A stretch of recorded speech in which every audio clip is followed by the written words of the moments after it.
Yo, what's going on everyone? Freakydude99 here, and today I bring you a hunter build for you to solo the Lightfall Legendary campaign. The legendary version is no joke this time around, and some encounters can get overwhelming quickly without the right build. Not only is the Shadow Legion extremely deadly, but Tormentors add another level of challenge that really tests a Guardian's build to the limits. This Arc Hunter build allowed me to tear through every legendary mission solo, and I'm sure it'll do the same for you.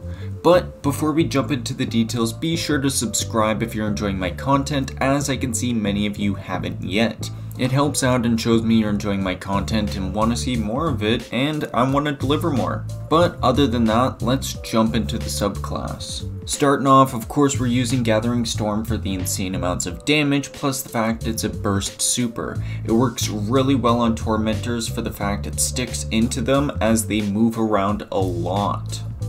We also are using Gambler's Dodge to ensure our melee comes back every time we dodge near enemies.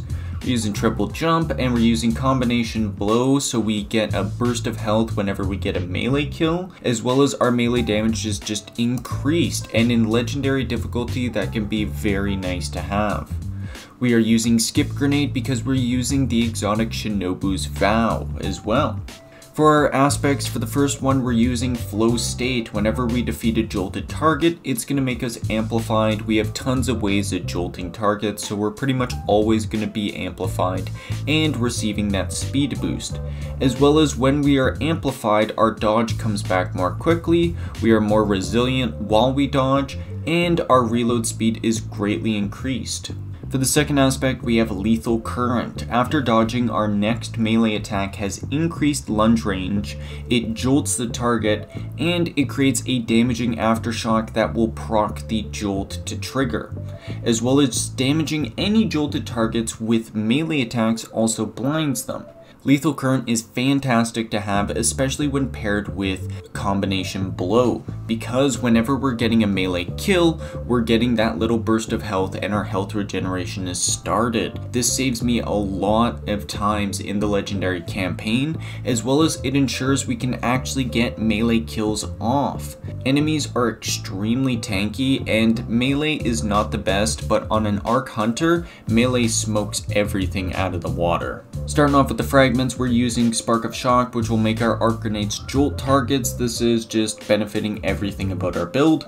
We're using Spark of Discharge, so our arc weapon final blows have a chance to create an Ionic Trace. This is great because Ionic Traces refund ability energy. We have Spark of Resistance, so while we are surrounded by enemies, we are more resistant to incoming damage. We are always surrounded by enemies in the legendary campaign, so we're always getting that damage resistance when we need it.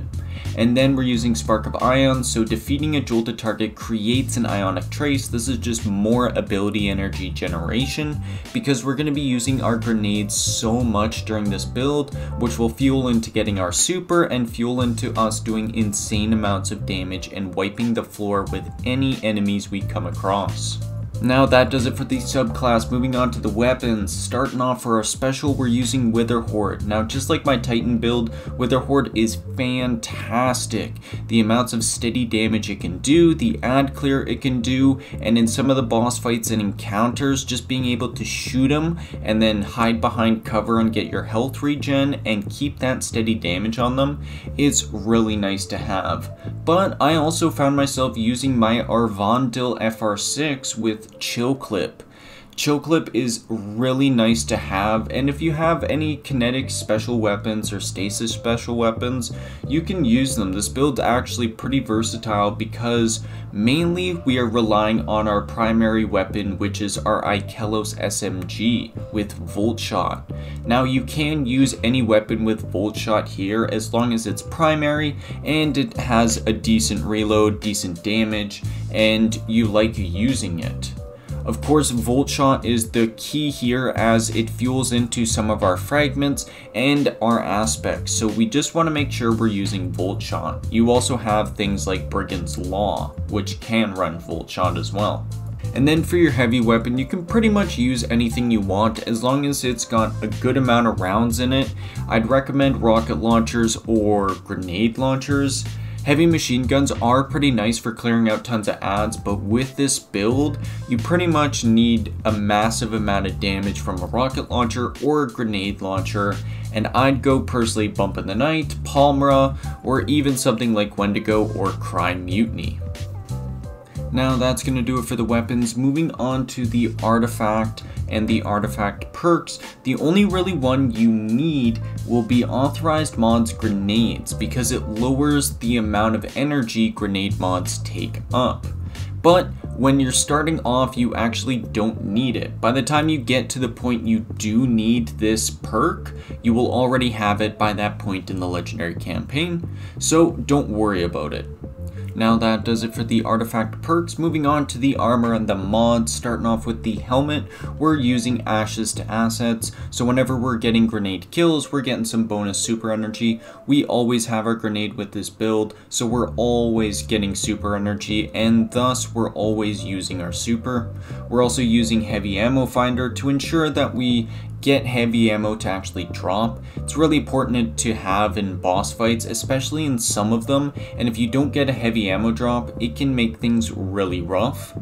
We're using harmonic siphon, so whenever we're getting rapid arc final blows, we're creating an orb of power. And then for the stats, we're focusing resilience and discipline. Every other stat base is pretty much covered by this build. Mobility we don't need to worry about, because whenever we get a combination final blow, it's going to refund our class ability. We don't need to worry about strength, because whenever we use our dodge near enemies, we're going to get our melee back. We don't need to worry about intellect, because ashes to assets ensures that we get so much super energy. And then recovery we don't need to worry about because of some of the mods we're running, as well as things like combination blow giving that healing on a melee kill. Moving on to the gauntlets, we are using the exotic Shinobu's Vow, which improve our skip grenades tremendously. They give us an extra skip grenade charge, they increase the amount of drones we spawn from 4 to 5 and make them much more aggressive, as well as each drone whenever it hits refunds 10% of our grenade ability energy back, which leads into a constant loop of throwing grenades and getting our grenade back. Skip grenades become so strong in Legendary Campaign, and they substitute a lot of damage that is taken out from some of your other abilities like your melee or your special weapon. Skip grenades help out a ton in the Legendary Campaign, and you'll see truly how powerful they are when you slap on Shinobu's Vow. For the armor mods, we're using firepower, so whenever we get a grenade final blow, we're spawning an orb of power. We're using heavy-handed, so whenever we get a melee final blow, we're spawning an orb of power. We're using grenade kickstart, so whenever we're using our grenade, it's going to consume our armor charges, but refund some of that ability energy. This ensures that whenever we're throwing our grenade, we can pretty much get a full skip grenade charge back from that grenade if we have at least one armor charge.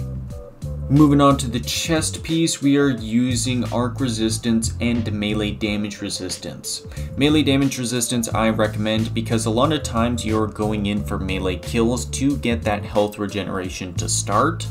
And then for the arc damage resist, you can kind of switch around depending on what mission you're on. Some missions have a lot more void damage, other ones have a lot more solar, and some of them have a lot more arc, so it's up to you to make your best personal judgment. We are also using emergency reinforcements, so in case anytime our shield gets broken, our armor charges are consumed and then granting us damage resistance. This ensures that we can go after an enemy and get a melee hit off. For our leg armor, we're using innervation, so picking up an orb of power gives us grenade energy back. We're using arc weapon surge, so our Kelos SMG does more damage. We're using stacks on stacks, so we get an additional armor charge whenever we pick up an orb of power. And then for our cloak, we are using bomber, so anytime we dodge, we are getting grenade ability energy back. We're using Fonta Restoration, so whenever we have an armor charge, we get a bonus to recovery. This makes up for our recovery stat. We're using Time Dilation, so our armor charges decay a lot more slower. This ensures that our Font of Restoration and our Arc Weapon Surge last longer. Now this build works wonderfully in the legendary campaign and even in some of the content after. I know you want to get through the legendary campaign as quickly as possible to ensure you get that blue armor as well as those brand new exotics once you get them at the end. Strand is so much fun to use, and the faster you get through the campaign, the faster you can use it and the faster you can be swinging around like Spider-Man.